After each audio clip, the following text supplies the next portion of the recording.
Praise the Lord. இன்றைக்கு daily dose of divine சேனல்ல ரோமர் 14ஆம் அதிகாரம் மற்றும் சங்கீதம் 122, 123ஆம் அதிகாரங்களும் வாசிக்க கேட்போம்.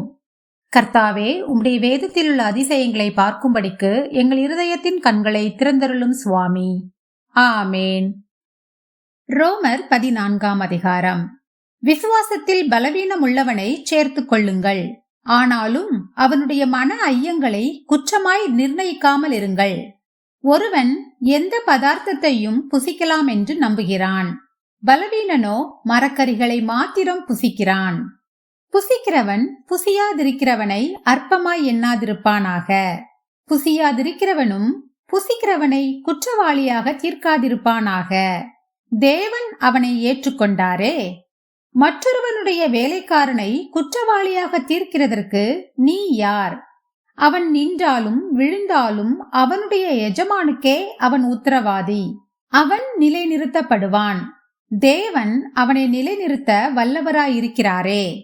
அன்றியும் ஒருவன் ஒரு நாளை மற்றொரு நாளிலும் விசேஷமாக எண்ணுகிறான், வேறொருவன் எல்லா நாட்களையும் சரியாக எண்ணுகிறான். அவனவன் தன் தன் மனதிலே முழு நிச்சயத்தை உடையவனாயிருக்க கடவன்.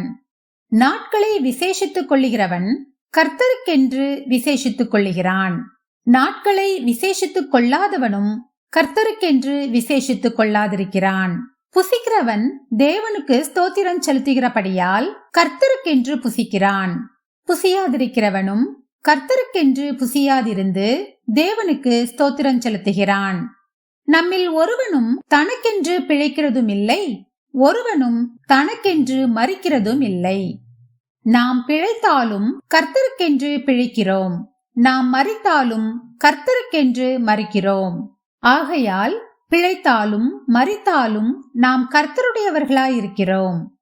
கிறிஸ்துவும் மரித்தோர் மேலும் ஜீவனுள்ளோர் மேலும் ஆண்டவராயிருக்கும் பொருட்டு மரித்தும் எழுந்தும் பிழைத்தும் இருக்கிறார். இப்படி இருக்க நீ உன் சகோதரனை குற்றவாளி என்று தீர்க்கிறதென்ன? நீ உன் சகோதரனை அற்பமாய் எண்ணுகிறதென்ன? நாம் எல்லாரும் கிறிஸ்துவினுடைய நியாயாசனத்திற்கு முன்பாக நிற்போமே.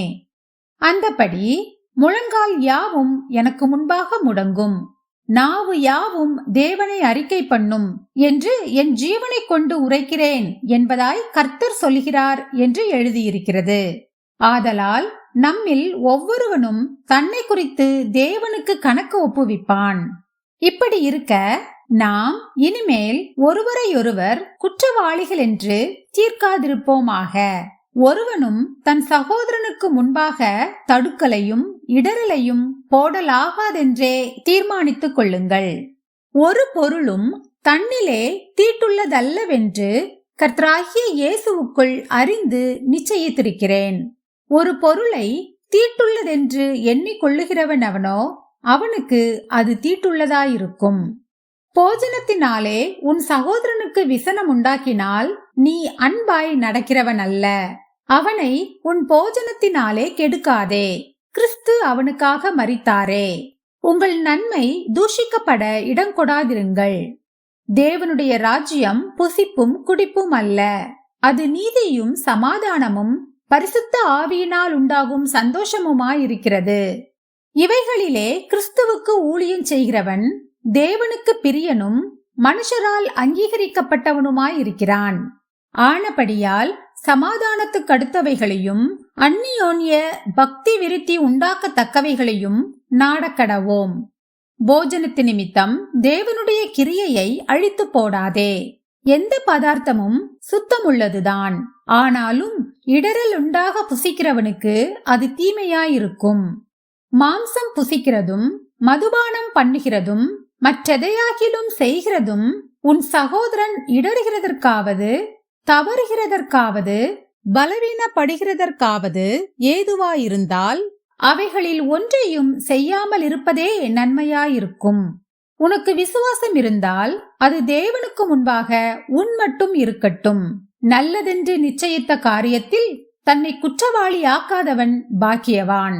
ஒருவன் சம்சயப்படுகிறவனாய் புசித்தால் அவன் விசுவாசம் இல்லாமல் புசிக்கிறபடியினால் ஆக்கினைக்குள்ளாக தீர்க்கப்படுகிறான். விசுவாசத்தினாலே வராத யாவும் பாவமே.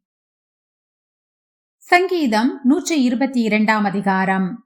கர்த்தருடைய ஆலயத்திற்கு போவோம் வாருங்கள் என்று எனக்கு அவர்கள் சொன்னபோது மகிழ்ச்சியாயிருந்தேன்.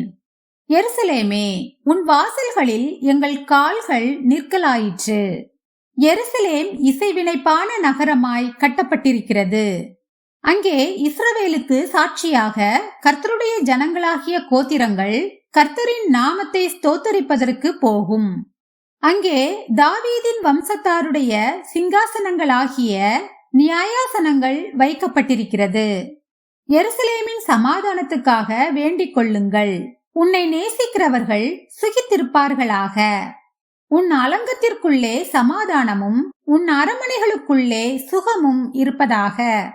என் சகோதரர் நிமித்தமும் என் சிநேகிதர் நிமித்தமும் உன்னில் சமாதானம் இருப்பதாக என்பேன். எங்கள் தேவனாகிய கர்த்தரின் ஆலயத்தின் நிமித்தம் உனக்கு நன்மையுண்டாக தேடுவேன். ஆமேன். சங்கீதம் 123 அதிகாரம். பரலோகத்தில் வாசமாயிருக்கிறவரே, உம்மிடத்திற்கு என் கண்களை ஏறெடுக்கிறேன். இதோ, வேலைக்காரரின் கண்கள் தங்கள் எஜமான்களின் கையை நோக்கி இருக்குமா போலவும், வேலைக்காரியின் கண்கள் தன் எஜமாட்டியின் கையை நோக்கி இருக்குமா போலவும், எங்கள் தேவனாகிய கர்த்தர் எங்களுக்கு இரக்கம் செய்யும் வரைக்கும் எங்கள் கண்கள் அவரை நோக்கி இருக்கிறது.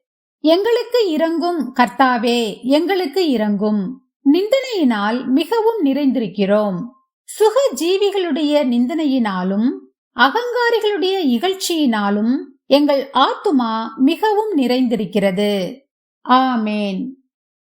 நாம் ஜெபிப்போம். அன்பின் பரலோக பிதாவே, இந்த அருமையான காலை வேளையை தந்ததற்காக உமக்கு கொடான் கொடி நன்றி ஏசப்பா. எங்களுடைய ஆயுசு நாட்களில் ஒரு நாளை கூட்டிச் செய்த தயவுக்காக உமக்கு நன்றி ஏசப்பா.